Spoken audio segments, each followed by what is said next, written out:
This is Killer Innovations, a show about ideas, creativity, and how you can innovate. Welcome to the Innovator's Garage, where you learn to create your next game-changing killer innovation. Welcome to Killer Innovations. I'm your host, Phil McKinney. Welcome you here into, yes, we are in the mobile studio as we are out traveling around. In this case today, though, I've invited an old longtime friend, Brian Deere. Brian, welcome to the show, first of all. You're in Santa Fe today, right? I'm in Santa Fe where it's nice and snowy. Yeah, well, I'm in lovely Florida, and I'm going to need snorkel gear, given how much rain we're getting. Now, Brian and I have had a connection for quite some time because of a common technology we used, which actually was the impetuses for Brian's most recent book. But before we hop into that, Brian, give our listeners a little bit of background about yourself. Okay. Yeah, I'm a long time, I guess you'd call it a serial tech entrepreneur. I've done a whole bunch of startup companies, either founding them or co-founding or joining and working for. So I've been involved with the whole web phenomenon since there was a web. And my first startup company I founded in 1987, and that was before even the web existed. And even prior to that, I spent several years working on the Plato system, and that's where I got my first exposure to Plato. And I knew even in the 80s that it was something really phenomenal, and someone needs to write a book about this. This is historic, what's going on. And no one was. And so I just, for some crazy reason, started doing interviews, and around 1985, and it just kept snowballing into a bigger and bigger project, and finally came out as a book in 2017. Yeah, now you and I were laughing before we started the show, today on, how hard book projects really are, but I think you hold the new record for guests on the total length of when you started. But the fact that you actually got it done, and look, it's a phenomenal book. But hey, let's give our listeners a little bit of background, because some of them may not have even heard of Plato and that whole system, which is mind-boggling to me, because Plato had fundamental influence into the technologies that each and every listener has in their pocket, has on their desks. Plato was really that early spark. So give us a little context here about Plato. Sure. The thing that did it for me, that got me fired up to the point of wanting to write a book, was the fact that we all were hearing everything and witnessing the personal computer revolution that was starting in the 1970s and exploded in the 1980s and changed the world, and we're still living the effects of that. But what I saw with Plato right away that completely blew me away, and that the mainstream America wasn't appreciating yet, because they generally hadn't even seen Plato, was that instead of being a personal computer revolution, Plato was an interpersonal computer revolution. And what I would learn starting to do the research on the history of Plato is that, the interpersonal computer revolution started and was booming before the personal computer revolution even got underway. And that is a really hard concept to grasp. And it's one that Silicon Valley, I think, would prefer that you don't even know about. Because basically it challenges the whole, our whole understanding of the rise of popular computing and computer history. And so here was the Plato system being developed at the University of Illinois, out in Champaign, Urbana, Illinois, surrounded by cornfields, in the middle of nowhere, the epitome of flyover country, and 1,000 miles from San Francisco, and just basically off the radar. in one way, it was the perfect place for the Plato system to sort of germinate and start and then flourish, um, without any influence whatsoever, basically, from what was happening in Silicon Valley in the 60s and 70s. I should also mention that the Plato system was founded in 1960, and its mission all the way back then was to see if a computer could be set up, especially with software, to teach students pretty much any subject imaginable. And so even in 1960, there was this crazy, ambitious idea. You talk about innovation. This is wild, crazy innovation, to think that, and ambition, and probably a lot of arrogance to think that you could make the leap from a living, breathing human teacher to a box running on vacuum tubes back then, with very little memory and software written in microcode, let alone a real programming language, and extremely primitive, but that would teach subjects to students. And yet they built it, and all during the 60s, they perfected it, and the graphics got better. And by the mid 60s at the University of Illinois, you could get full college credit for taking an online course with Plato. And that alone is something that the entire online learning industry, which flourishes now, can't even grasp. Right. They think this is the they 60s. think this stuff started. Yeah. Yeah, we're talking about the 60s here, and everybody Right. thinks that online education and online college, is something that's new here in 2010, 2015, 2017, and it's not the case. It's Right. 50 years behind what Plato was doing, and Plato literally laid the foundation for what many would call now the computer-based training industry, because Right. there was no CBT industry that existed until Plato came around, and then not only that, but the fact is okay, you can say you're going to go launch in a new area, but Plato literally had to invent everything. They had to Right. invent the terminal. They had to invent the central processing, the host platforms. They even got down to designing the display technology to show graphics, because at that time there was no ability to do effective graphics on displays. Talk about vertically integration. This is vertical integration of an innovation from literally from the ground all the way up. We're talking about a heavy lift.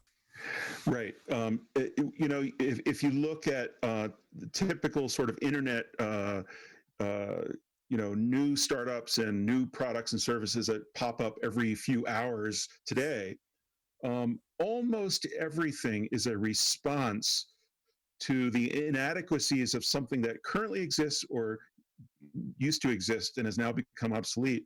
So that's why I argue, for example, Google would never have existed if it wasn't for Larry Page and Sergey Brin reacting to the inadequacies of InfoSeek and AltaVista and Lycos and all the other search engines that were all the rage in the mid 1990s. They felt that they didn't do what needed to be done, and they weren't helping people find the right web pages in the right order in search results and all. So they came up with PageRank and all that stuff. And you look at social networks, for example, Facebook would have never needed to arise yet for the the perceived inadequacies of MySpace. Zuckerberg did not like MySpace and thought he could do better. And if you look at MySpace, it's a reaction to Friendster and the earlier social networks. And you see this over and over and over again. But with Plato, it happened so early, there were no predecessors. And all of the innovation that happened pretty much had to start from scratch, which is a remarkable thing. And so that makes the story of how, it came from, very primitive components to a very rich, thriving social environment online, a really remarkable story. Yeah, I mean, it is remarkable when you think about the things that we just take for granted today. And you look at any innovation, right? There's always some form of inspiration. In the case of Plato, Plato's one of those technology areas where you can say nothing existed. So it wasn't like you could point to some previous inspiration that was kind of the catalyst that showed the path. Plato had to go create the path. So when we come back, we're going to pick up our conversation with Brian Deere, talk more about his book, more about Plato, and what Plato's influence has been in our lives today. So don't go anywhere. We'll be right back after this short commercial break.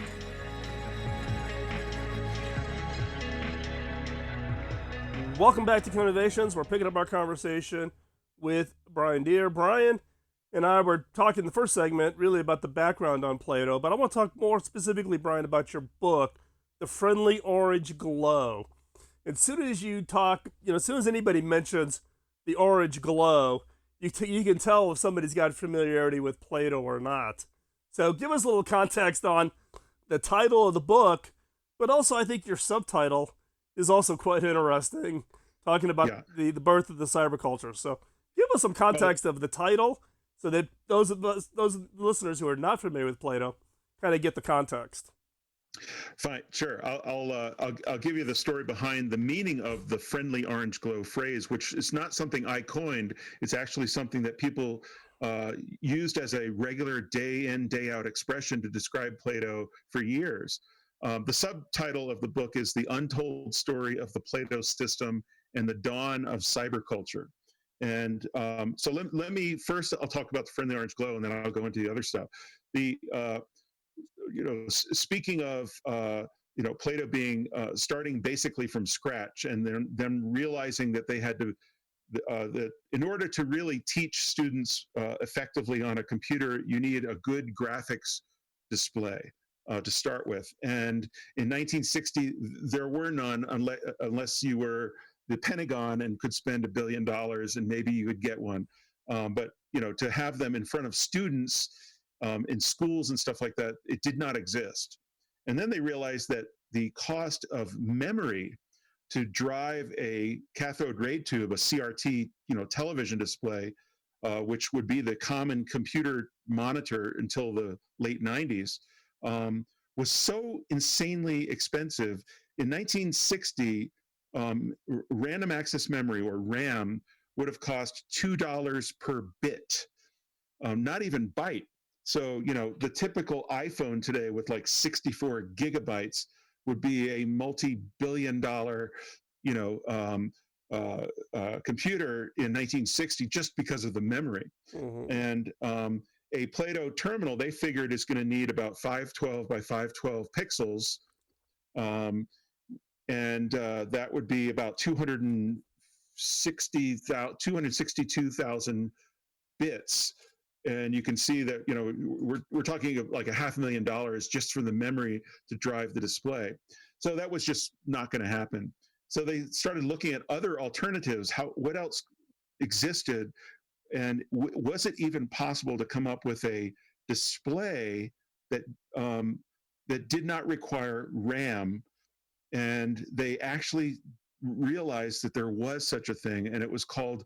The idea was called a plasma display, which is basically a very thin sheet of glass with a lot of holes in it, and nearly invisible electrodes running, up and down and left and right. And wherever they cross, if an electrical charge hit that one intersection, it would, in theory, charge a tiny little bit of gas in the glass.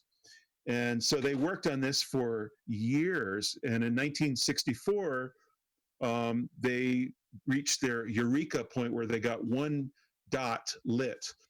And then in the next year, they would get like 4, and then 8, and then 16. And by about 1967, they had, I think, certainly 16. They may have even gotten 64 pixels going.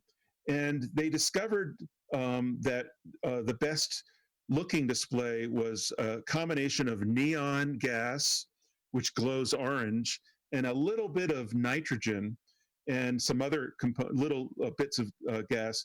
And so basically, the massive breakthrough that this Plato team of engineers and physicists came up with was that uh, you did not need RAM to show the Plato display, because when you were looking at a plasma display, the pixels were the memory.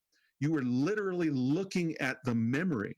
It would be like looking at a live computer chip and seeing little things lit up on it, and them forming letters and numbers and graphics and things like that. And that's how the Plato plasma display worked. And by 1971, they had it being manufactured by a commercial company in quantity, and it was ready for production. And it got introduced to the world in 1972. And immediately people started, turning off the lights in their offices and just having this orange glow coming out from the screen. And if you would go into a Plato classroom with like 32 terminals and the lights were off, it totally looked like something right out of an air traffic control center, where everyone's huddled around these glowing screens and everything. And so that's where the phrase came from. Now, the other aspect of this, which I think is probably the most interesting, is the rise of the what I called before the interpersonal computer revolution, and the beginnings of social computing and online community, and pretty much everything we take for granted now.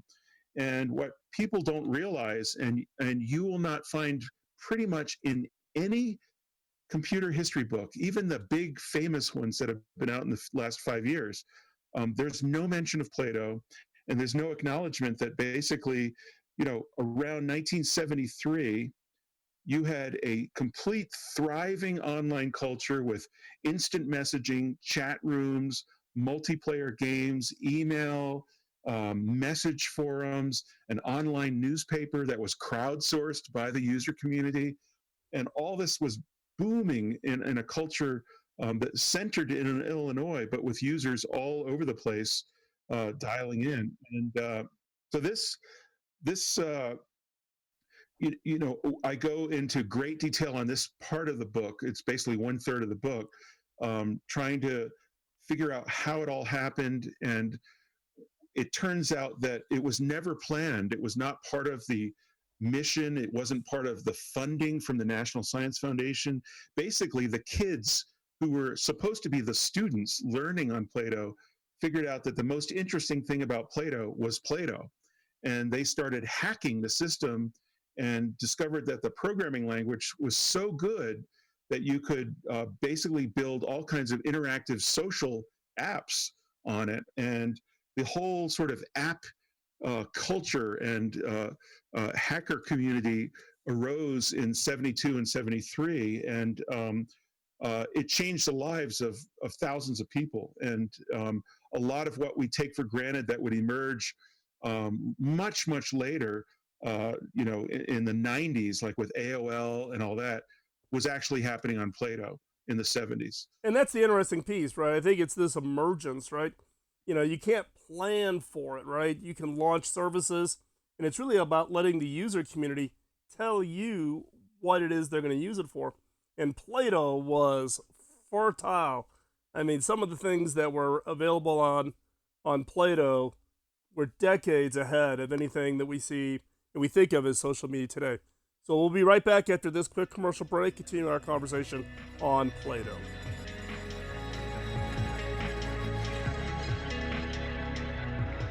Welcome back to Killer Innovations. We're continuing our conversation with Brian Deere around Plato and specifically his book. Now, Brian, as we were going into the commercial break, we were talking about, the fact of Plato was unique in the fact that it allowed its users to literally use it as a platform for them to innovate on top of.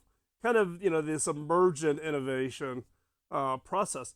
But let's not forget the time frame this was, right?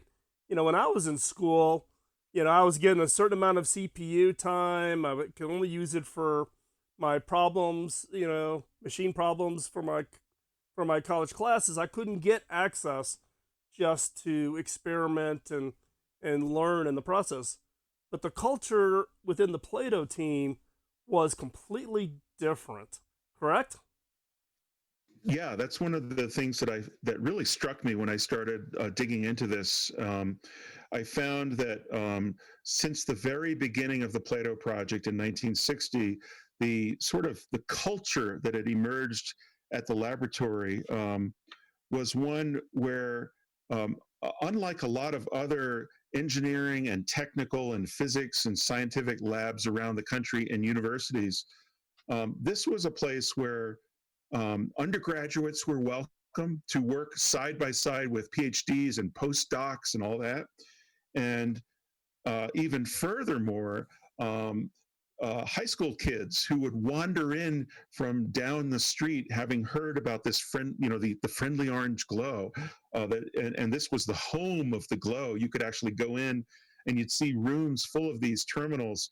Um, the amazing thing is most technical labs, the late 60s, early 70s, if you were a kid and you wandered in, first of all, the door would probably be locked, but not here. At Plato, you could walk in, you could find a room full of terminals. If there was a spare one available, you could sit down, and instead of being shooed away, or your parents being called, or whatever, um, one of the senior staff or something might wander by and go like, hey there, what are you doing? And well, here, why don't you try this? And if you find that interesting, why don't you try solving this problem? And if you like programming, well, here's another problem. Solve this, and I'll come back in an hour. And they would encourage people to try things out. And of course, word got out really fast that if you were sort of a geeky personality and were drawn to cool technology, and there really was nothing cooler than a Plato terminal with its orange display, and the fact that the display also was touch sensitive. We haven't talked about that. The fact that Plato terminals were really the first large scale deployment of touch screens, and you could just reach out and touch, and it wouldn't happen until the mid 2000s that Steve Jobs would finally come around and realize that touch was the future of devices. The culture that emerged at Plato was one where it was encouraged. They encouraged kids to come in, try things out. If they discovered that you had a sort of an interest and maybe some talent with programming, they give you a project, and if you delivered on that, then they might even start paying you. And so there's an amazing story of one guy named David Frankel, who was hired as a full-time staff person on the system software staff at age 12. And he was too young to be paid by state law, because it would have been child labor. And so they had to give him cookies and milk, and I think they gave him a ski jacket and other kinds of little trinkets and toys and stuff until he was 14. And at that time, he was allowed to start collecting an income. So, and he's gone off and had a brilliant career in technology. He's now in Silicon Valley and has been running a company and that kind of thing. And there's story after story of high school kids coming in, being encouraged rather than discouraged or chased away. And they would start building games or social apps or other simulations, all kinds of advanced stuff. And then go off and have a career in Silicon Valley or whatever. There are Plato people still all over the place. They're in Google, they're in Microsoft, they're probably in Facebook. This was a real thing, and it really changed a lot of lives. And they all went out and spread out into the computer industry. Well, and I'm one of those examples, right? So Yeah. I was a recipient of a National Science Foundation grant in high school. So I did my senior year in high school and my freshman year in college at the same time, and I was living in Chicago. So I was going to the University of Illinois Chicago, which had Plato terminals. So as a high school senior in the 70s, my experience and what got me into programming was my experience on Plato. And, and in fact, you and I, connected uh, at a conference you actually organized at Computer History Museum to highlight kind of the history of the Plato terminal. And yes, you can go to the Computer History Museum in Silicon Valley. You can actually see the Plato terminal there. But the reach of Plato and the influence of Plato is, I always run into somebody, right? That some kind of connection, and then you find out that they got their start on Plato as a high school kid or starting off early in college. Well, one thing that has been very well documented and people are fairly familiar with is the history of the internet and how it got started as something called the ARPANET. But what people don't realize is that the size of the Plato network compared to ARPANET was Plato was much bigger in terms of its user community. And ARPANET would not exceed Plato until about 1982 or 83. So for the entire span of the 1970s, Plato was bigger. It had more users and they were doing more things. The ARPANET was, you could probably argue, was bigger in the sense of the physical network of different systems interconnected. But if you look at how many people were actually on each system, it wasn't a lot. They typically were, a handful of researchers or whatever. But there wasn't access to, you couldn't be a kid coming in off the street and sit down and play with the ARPANET. It was hard. And there wasn't much to do, and it didn't have the graphics or any of the kind of, or the touch or the games or the social features. It had some of them, but nowhere near the kind of incredibly rich culture that an online set of apps that Plato had. Well, I think it's also Plato, as we were talking when you started the segment around this emergent innovation, is everybody's own little project that you were working on, and you would show it to the person sitting next to you. They would have feedback saying, "Hey, how about adding this or changing that?" So you got into the whole emergence of crowdsourcing, and when students started a project and then they left, to start their careers, they would hand those projects off to somebody else who would then take those projects and even take them even further. So this whole issue of crowdsourcing and the community that came around it was incredibly impactful on people, of inspiring each other and bouncing ideas off of each other. Right. I have a chapter called "The Red Sweater" in the book, and it's about this guy named Bruce Perello, who he was just an undergrad student, and in 1973 he started using Plato, and he had some interesting personality traits. He would only wear a red sweater every single day of his life, and so he wore the same clothes every day, whether it was the deepest of winter with blizzard conditions or the hottest day in the summer. He still wore the red sweater. But he created an online app called News Report, which was basically, as far as I can tell, the world's first online newspaper. And you were talking about, students being able to take over the system when you graduated. That was actually a case where, unfortunately, when he graduated, there were no other maintainers. And so the whole News Report phenomenon, which had been remarkable, kind of just died off within months. And but what they did on that system is absolutely amazing. And that was a fun chapter to write. Yeah, and I think it's indicative of just that whole community of picking things up, supporting it, and actually encouraging each other to try new things. So we're going to take another quick commercial break. When we come back, we're going to wrap up our conversation on Plato.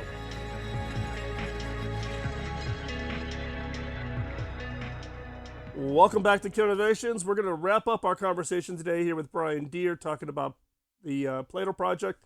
And more specifically, Brian, I want to talk about your project of picking up the task of documenting the history of Plato. You were the one that kind of took this on starting in the 80s And now your book is out. It's published. It's a great book, by the way. Listeners, you want to go check out this book if you really want to understand the influence that these technologies had on our world today. But Brian, give me a little bit of insight into, in effect, you are, the archivist of the history of Plato now. What was involved in that? Because you started this a long time ago. This has been a passion project for yours for quite some time. Absolutely, yeah. And I must say, I was always the reluctant archivist and the reluctant historian. I didn't want to do this. I just got tired of waiting for someone else to do it. All I wanted to do was curl up in a chair and read a big, heavy book that was the whole history of the Plato system, because I was always fascinated in it. And I waited and waited and waited, and it didn't seem to be happening. And so I started poking around and doing interviews in the 1980s. There were three books that influenced me. The Right Stuff, which is the history of the Mercury astronauts and the beginning of the NASA space program. It's an amazing book. Yep. It's just a wild ride. It's way better than the movie, which is also good. And The Soul of the New Machine, which is another classic book. That is an unbelievable book. That book really was my inspiration to go to Silicon Valley. Yeah, and the other one was Hackers, Heroes of the Computer Revolution by Steve Levy. Yep. So those three books fell into my lap in the early 1980s, and right in the peak of my activity with Plato. And I kept thinking, like, none of these books, the Hackers, there's no mention of Plato. And then I noticed more and more books would come out and about the history of computing, because it's a great subject, and no mention of Plato. And it just kept driving me crazy. And so I just started interviewing people starting around 1985. I went out to the University of Illinois and hung out at the Plato lab in 86 for a couple of days, interviewed everybody that was willing to talk, and pretty much everybody was. And that, you talk to one person, you realize they'll tell you, well, you got to talk to these 5 or 10 other people. And that would just explode and explode. And over the many years, I wound up interviewing probably close to 1,000 people. And I wound up, I recorded everything, and I would have to type up the transcripts of all that stuff. And that took years, and resulted in about 7 million words of transcripts, and the book is 210,000 words long, which is a big book. If I had my way with the publisher, it would have been about 3 volumes and about 2,000 pages long, but they said no. But yeah, there was a lot of research. I actually wrote a one-page query letter to the publisher, Alfred A. Knopf, in 1987, and I got a very nice brief letter back a week later saying, we are interested. Please send the manuscript at your convenience. And 28 years later, the person who had sent that letter was still the managing editor at Knopf. And so I sent her the manuscript in late 2014. And she was rather amused, probably was a record in terms of the longest delay, but a new definition of the phrase "at your convenience." But it wound up working, and I signed with Pantheon, one of the imprints of Knopf, and it's been just a thrill. It was, in my view, it's the best publisher in the world, and they understood right away that there's something very special about Plato that it's never been covered before in any book ever. And in fact, that for them, that made it actually even more special, because that meant there was no competition. And I should add, having done many tech startups over the years and gone to venture capital pitches by the thousands, and the one thing they tell you to never tell a venture capitalist is that you have no competition, that you came up with this idea and there's no one else. And the funny thing is, with this book project, I could guarantee that I had no competition. for all those years because no one else was crazy enough to take on this project. But in the end, it really helped because the book is unique. It's the first, and I hope of many books. I mean, if you think about it, there are bookshelves full of Steve Jobs books and history of Google and Microsoft and Xerox PARC and all that. This is the first Plato book ever, and I hope we'll see more articles and more research because it's a very interesting field that was hugely influential and just unfortunately got neglected and almost lost to history. So yeah, it's been a really interesting ride. Well, and Brian, I think your book, though, I think you're right, though. I think it's going to open up people's eyes to the influence that something that happened out in areas that we hadn't even thought about, and the influence that it has, that's had on our lives today, whether it be graphic display technologies or computer-based learning or this whole emergence of the cyberculture, as you call it. So, how's the book doing? I mean, it's been out now for a little while, and seems to be getting some good reviews. It's yeah, I been getting some really good reviews. Wall Street Journal did a rave review about it, and the funny thing is, the reviewer sent me an email begging to call and chat, and we wound up talking on a weekend for like 90 minutes. He was so excited, and so yeah, I'm doing an event in March at South by Southwest. I'll do a book reading and talk and a signing, and I've got other talks going on for the rest of the year. So I'm still on the road doing it. Great. So where can people find you? Really quick, we're coming down to the last few seconds of the show here. Well, anything about the book and contact information for me, go to friendlyorangeglow.com. Good. And on the contact page, you can get my Twitter account and my email address and all that stuff. And you can also see where I am at on a book tour. So and here we go. We're going to wrap it up. Brian, thanks for taking the time out of your schedule to join us. We'll talk to you next week. Bye-bye.